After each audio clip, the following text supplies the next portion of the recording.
할렐루야, 수요 중보기도회. 오늘은 호세아서 14번째 시간입니다.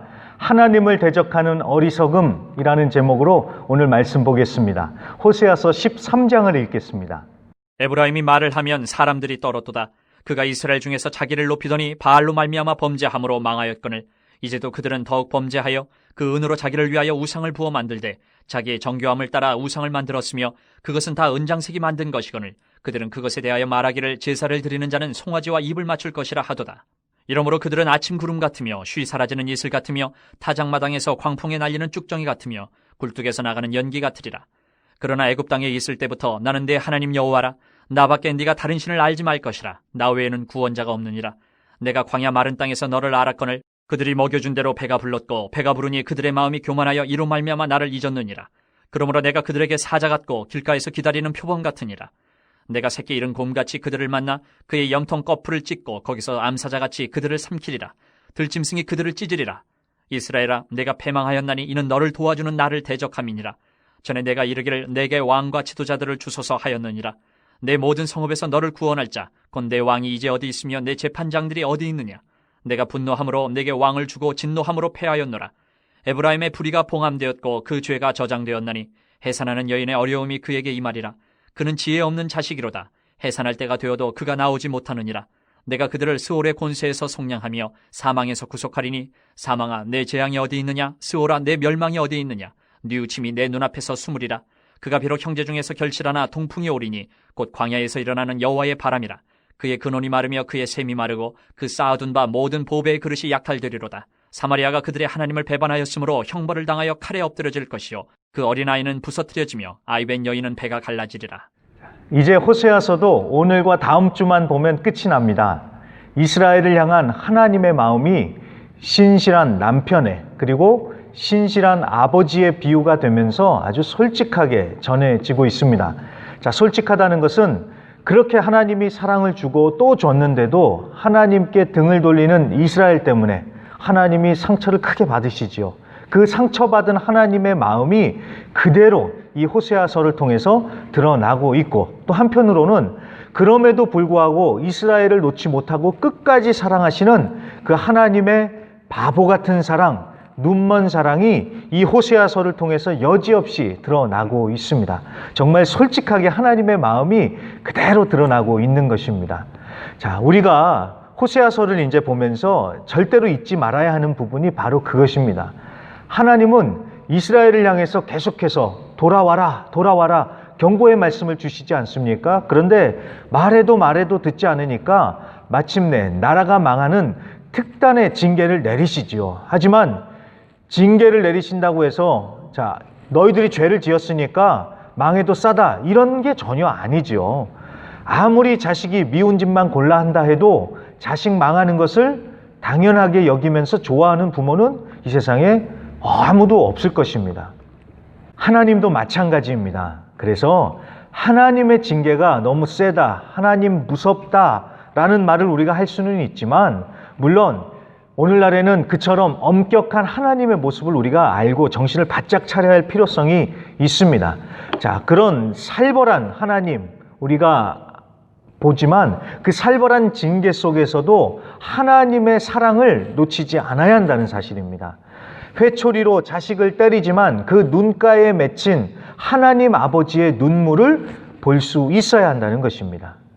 오늘 13장도 그렇습니다. 12절, 에브라임이라고 불리우는 이스라엘의 죄가 다 저장돼 있대요. 마치 CCTV로 찍어서 다 기록에 남겨 있는 것처럼 다 적혀 있으니까 너희들은 빼도 박도 못한다, 지금 이런 얘기를 하시는 겁니다. 그러면서 15절과 16절에 이스라엘이 치룰 그 무시무시한 대가가 나오고 있습니다. 바로 하나님의 바람 그리고 하나님의 칼에 비유되는 아수르를 통해서 철저하게 멸망당할 것이 예고되고 있습니다. 자, 15절에 결실하나 동풍이 온다고 하지요. 우리가 지난주에 동풍에 대해서 살펴봤던 거 기억하십니까? 동풍은 사막에서 불어오는 뜨거운 바람입니다. 그래서 사람이고 농작물이고 아주 치명적으로 다 말려서 죽이는 죽음의 바람이라고 할 수 있겠습니다. 그러니까 결실을 맺으면 뭐 하겠습니까? 이 동풍이 불어와서 다 말려버리고 쓸어가고 그나마 남은 것도 어떻게 된답니까? 약탈을 당해서 다 빼앗길 것이다 라고 그렇게 말씀합니다. 여러분 절대로 잊지 마십시오. 아무리 공을 들여서 쌓아 올린다 할지라도 하나님의 손 한 방이면 한순간에 다 무너지는 것입니다. 그리고 16절에 보니까 사마리아에 대해서 말씀을 합니다. 사마리아는 북이스라엘의 수도입니다. 그러니까 결국 북이스라엘을 얘기하는 것입니다. 자, 이 북이스라엘이 어떻게 된다고 합니까? 칼에 엎드려져서 아이와 임신한 여자들까지도 끔찍한 일을 당하게 될 것이라고 예고가 되고 있는 것입니다. 역사상 잔인한 군대 하면은 정말 빠지지 않는 군대가 바로 이 아수르 군대입니다. 대형 박물관에 아수르관이 있는데 거기에 이 아수르의 유물들을 보면은 이 아수르가 전쟁에서 진 적국들, 그러니까 포로들을 얼마나 잔인하게 무자비하게 다뤘는지 그대로 거기에 기록이 돼 있습니다. 자, 이처럼 하나님의 혹독한 징계가 또 7절과 8절에 보니까 사나운 맹수의 비유가 되고 있습니다. 사자처럼 표범처럼 새끼 잃은 곰처럼 암사자처럼 이스라엘을 삼키고 찢어 놓으시겠다고 말씀합니다. 자, 생각만 해도 정말 몸서리가 치는 아주 두려운 말씀입니다. 이스라엘이 죗값을 치르는 것은 당연하지만 이렇게 혹독하게까지 징계를 당하는 것을 보면서 정말 무섭고 공포스럽다는 생각이 듭니다. 자, 그런데 앞서 제가 말씀을 드렸듯이 이런 징계 가운데서도 하나님은 여전히 소망의 빛을 비춰주십니다. 14절입니다. 내가 그들을 수월의 권세에서 속량하며 사망에서 구속하리니 사망아 내 재앙이 어디 있느냐, 수월아 내 멸망이 어디 있느냐, 뉘우침이 내 눈앞에서 숨으리라. 아멘. 자, 무슨 말입니까? 다 죽고 끌려가고 파괴되고 그러면 다 끝나는 것 같지만, 다 그렇게 끝나는 것처럼 보이지만 사망으로부터 구원해 주실 것임을 천명하고 계시면서 반드시 회복시키실 것을 약속해 주고 계시는 것입니다. 이 약속은 고린도전서 15장에 인용되면서 이 약속의 성취가 확증됩니다. 사망아 너의 승리가 어디 있느냐, 사망아 내가 쏘는 것이 어디 있느냐, 우리 주 예수 그리스도로 말미암아 우리에게 승리를 주시는 하나님께 감사하노니 아멘. 죄와 사망에 묶여 두려워하는 자들이 예수님으로 말미암아 사망을 이기고 부활하고 승리한다라는 것입니다. 여러분, 모든 것이 다 무너졌다고 끝난 것이 아닙니다. 비록 죄로 인해 징계를 받을 수는 있어도 의심할 수 없는 하나님의 사랑 때문에 소망은 살아있고 반드시 회복의 역사는 일어나는 것입니다.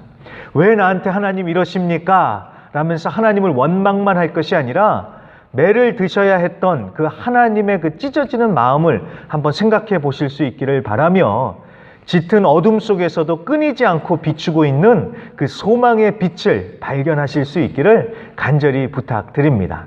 그렇다면 오늘 호세아서 13장에서 폭로되고 있는 이스라엘의 문제가 무엇이었을까요?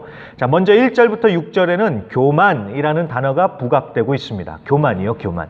1절에 보면 에브라임이 말을 하면 사람들이 떨었다고 합니다. 자, 얼마나 에브라임이 잘 나갔는지 말 한마디에 사람들이 벌벌 떨었다고 합니다. 에브라임이 그렇게 잘 나갔다는 겁니다. 그런데 그 잘 나간 것 다 누구 때문에 그렇게 됐습니까? 다 하나님이 그렇게 해 주신 것인데 에브라임은 그것을 모르고 어떻게 합니까? 자기를 높입니다. 자기를요. 자, 6절에도 동일하게 그 교만이 지적되고 있습니다. 하나님이 다 먹여서 살린 것인데 이제 배가 부르니까 교만해져서 하나님을 잊었다라는 것입니다.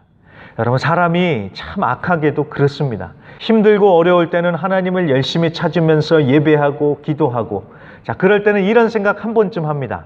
아, 내가 상황이 좀 더 나아지면 더 하나님을 잘 섬길 텐데, 더 열심히 봉사할 수 있을 텐데. 자, 나아지면은 더 잘할까요? 전에 어느 목사님이 설교 가운데 이런 고민을 나누시더라고요. 아파서 몸져 누우신 성도님 찾아가서 하나님께 고쳐달라고 열심히 기도를 했답니다. 그랬더니 정말 하나님께서 응답해 주셔서 이 성도님이 나으셨대요. 자, 그랬더니 어떤 일이 벌어졌을까요? 이 성도님이 주일 예배 드리러 교회에 나오는 것이 아니라 주일이면 아침에 일찍 일어나서 푸른 초장, 쉴만한 물가, 골프장으로 가셔서 거기서 주의를 보셨다고 합니다. 그래서 이 목사님이 하시는 말씀이 아픈 성도를 위해서 기도를 해야 합니까? 말아야 합니까? 라면서 참 혼란스럽다고 그런 고민을 나눴습니다. 자, 당연히 아픈 성도님들을 위해서 기도해야지요. 그런데 사람이 어렵고 힘들 때는 그렇게 하나님과 가깝습니다. 그런데 살만해지고 배부르면 아쉬울 것 없다는 듯이 이제는 하나님을 잊어버리고 하나님과 멀어지는 것입니다. 감사도 잊어버리면서 나중에는 다 자기가 잘해서 그런 줄 알면서 교만해지는 것이죠. 자, 그런데 오늘 말씀을 보면서 우리가 좀 잘 봐야 할 것은 이 교만이라는 것이 우상숭배로 이어지더라는 것입니다. 교만에서 우상숭배까지 가더라는 겁니다. 자, 어떻게 교만이 우상숭배로 이어질까요? 우리가 보통 교만 그러면 잘난 체 하면서 자기 자랑하는 것으로 우리가 흔히 이해를 하지만 성경에서 말하는 교만은 자기를 높이면서 하나님과 동등해지려고 하는 것입니다. 이게 바로 교만입니다. 자, 이런 교만함이 있기 때문에 하나님과 동등해지려고 하는 그 교만함이 있기 때문에 그래서 자기 마음대로 이렇게 조종할 수 있는 하나님을 스스로 만들어내는 겁니다. 내가 마음대로 할 수 있고 내가 편하게 믿을 수 있고 내가 원하는 것을 주겠다고 약속하는 그 대상을 만들어내는 것입니다. 그게 바로 우상이 돼버리고 마는 것입니다. 이전에 뭐라고 말씀합니까? 그 은으로 자기를 위하여 우상을 부어 만들되. 우상을 만드는 이유가 무엇입니까? 자기를 위해서 만든대요. 자기를 위해서. 자, 자기를 위해서 만든 신, 자기 마음대로 부릴 수 있는 신. 여러분, 사람은 영적인 존재이고 종교심이라는 것이 있기 때문에 믿을 대상을 항상 찾습니다. 자, 그럴 때 복잡하게 생각할 것이 아니라 하나님을 믿으면 되는데 하나님은 이래라 저래라 하면서 우리를 불편하게 하는 것 같으니까 다른 신을 만들어 버리든지 아니면 하나님을 각색해서 하나님을 변형시켜서 믿는 것입니다. 내가 믿고 싶은 하나님, 내가 편하게 믿을 수 있는 하나님, 내가 원하는 것을 주시는 하나님. 자, 그러니까 여러분, 하나님을 믿는다고 하면서도 얼마든지 우상 숭배의 함정에 빠질 수 있는 것입니다. 이재철 목사님이 회복의 신앙이라는 책에서 이렇게 쓰십니다. 자, 미신은 인간이 돈이나 능력 혹은 재주로 신의 마음을 달래서 자신의 목적을 성취하려는 것이다. 자신은 그대로 있으면서 재주껏 신의 마음을 돌이키려는 것이 바로 미신의 특징이다. 이에 비해 신앙은 하나님을 변화시키려는 것이 아니라 절대적인 그분의 말씀 앞에서 자신이 항상 변화되는 것을 의미한다. 자, 미신과 진정한 믿음이 어떻게 다른지 분명하게 이 글에 나와 있지요. 자, 그렇기 때문에 여러분, 우리가 하나님을 믿는다 하고 끝날 것이 아니라 제대로 하나님을 알고 제대로 된 하나님을 믿고 있는지 우리는 정말 심각하게 잘 생각해 봐야 합니다. 자, 이 앞에서 말한 교만, 우상숭배 이런 모든 행위들이 다 하나님을 대적하는 것이지만 정말 하나님의 마음에 대못을 박으면서 하나님을 대적하는 사건이 있었으니 바로 10절에 나오는 왕의 존재입니다. 왕이요, 왕. 자, 사무엘상 8장에 보면은 이스라엘 백성들이 사무엘 선지자에게 찾아가서 왕을 세워달라고 요청을 합니다. 왕을 달라고 합니다. 엄연히 하나님이 왕으로 계심에도 불구하고 눈에 보이는 자신들이 만질 수 있는 자기들 앞에 서서 자신들을 이끌어갈 영웅을 구했던 것입니다. 자, 그 영웅이 자신들을 보호해 줄 것이라고 여겼고 그 영웅으로 인해서 이스라엘이 더욱더 강해질 거라고 생각을 했던 것입니다. 하지만 하나님 대신 세운 인간 왕이 어떠했을까요? 자신들이 영웅처럼 받들고 싶어 했던 인간 왕 때문에 결국은 더 고통스럽게 살았지요. 그리고 정작 필요할 때는 아무런 도움도 안 됐었습니다. 오늘 10절이 바로 그 얘기를 하는 것입니다. 너희들이 이제 다 죽게 생겼는데 너희들이 달라고 했던 그 왕이 지금 어딨냐? 여러분, 오늘날에도 사람들은 영웅을 찾습니다. 강력한 카리스마를 가지고 이끌어갈 영웅을 찾고 있습니다. 교회도 그럴 수 있습니다. 목사가 교회의 영웅시 되고 스타 목사 따라다니고 사람들은 또 그래서 목사 때문에 이 교회를 나가고 이 교회를 안 나가고 저 교회를 가고 하는 정말 어리석은 일들, 정말 말도 안 되는 일들이 벌어지고 있죠. 여러분 꼭 명심하십시오. 우리에게 있어서 영웅은 오직 예수 그리스도밖에 없습니다.